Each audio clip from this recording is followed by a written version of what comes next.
Hello, my name is Kyoung and I'm the corresponding author of the study on radiology residents' independent diagnosis of appendicitis using 2 millisievert computed tomography.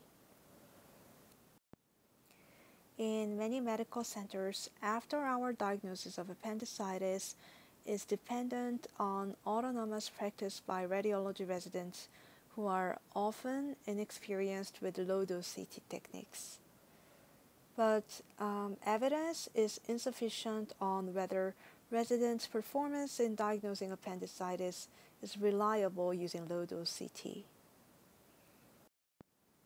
Our purpose was to compare 2 millisievert CT and conventional dose CT in terms of the diagnostic performance and clinical outcomes following radiology residents' interpretation of CT examinations for suspected appendicitis. This was a secondary analysis of a prospective pragmatic randomized controlled trial which included 3,074 patients and 500 healthcare providers from 20 sites. 3,074 patients were randomized into the 2 millisievert CT or CDCT groups,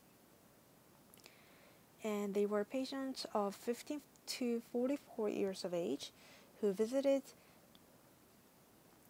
the emergency department for a CT examination under the suspicion of appendicitis between December 2013 and August 2016.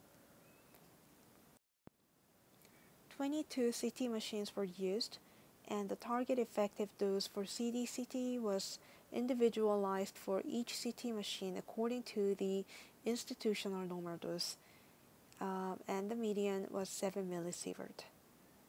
Site-specific dose estimates were 4.1 milligrade for the 2 millisievert CT and 14.4 milligrade for the CDCT.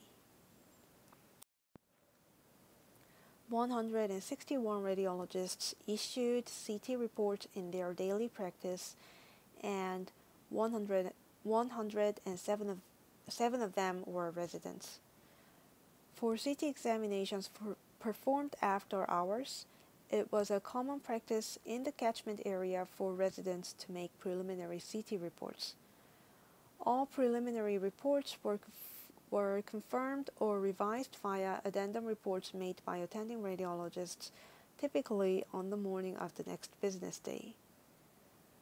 All radiologists were encouraged to complete an online training course on 2 millisievert CT before the trial initiation.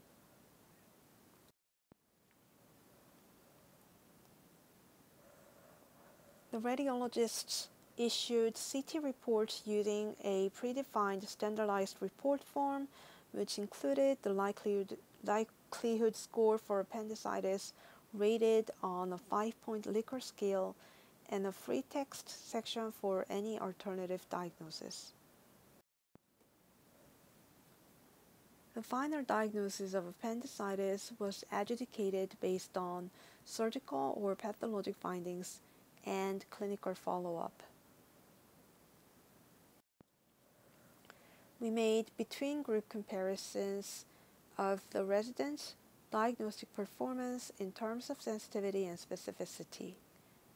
We also made between-group comparisons with respect to discrepancies between preliminary CT reports made by residents and addendum CT reports made by attending radiologists. We also compared the two groups regarding the clinical outcomes following residents' reading. We reviewed the reports of all CT examinations that were read preliminarily by residents and identified cases with discrepancies between the preliminary CT report and the subsequent addendum report made by the attending radiologists. First, a discrepancy in the likelihood score for appendicitis was identified, defined as a case of a likelihood score 1 or 2 on a preliminary report that was revised to likelihood score 3, 4, or 5 on the addendum report, or vice versa. Secondly, we also identified discrepancies in alternative diagnosis. The chi-square test and Mann-Whitney U test were used to compare the two groups, and we used heat maps to portray the frequency and distribution of the discrepancies between the residents and attending radiologists when rating the likelihood scores for appendicitis. The likelihood score 3 to 5 were considered positive for appendicitis. In the 2 millisievert CT group, 640 patient CT examinations were read preliminarily by residents, and in the CDCT group, 657 patient CT examinations were read preliminarily by residents. The characteristics of the patients were similar between the two groups. No significant difference was observed in the performance of residents in diagnosing appendicitis between the 2 millisievert CT and CDCT groups. No significant between-group differences were noted for discrepancies in CT reports between residents and attending radiologists. Regarding the likelihood scores for appendicitis, discrepancies occurred in 21 out of 640 reports on 2 millisievert CT and 34 out of 657 reports on CDCT. In both groups, the discrepancies were more often revisions of a positive index test result to a negative index test result than vice versa. Many of the discrepancies in rating the likelihood score for appendicitis involve the score 3, defined as indeterminate CT finding for appendicitis. Some discrepancies were because of incorrect diagnosis made by the attending radiologists rather than by the residents. This was a case of a 16-year-old male with a final diagnosis of acute appendicitis.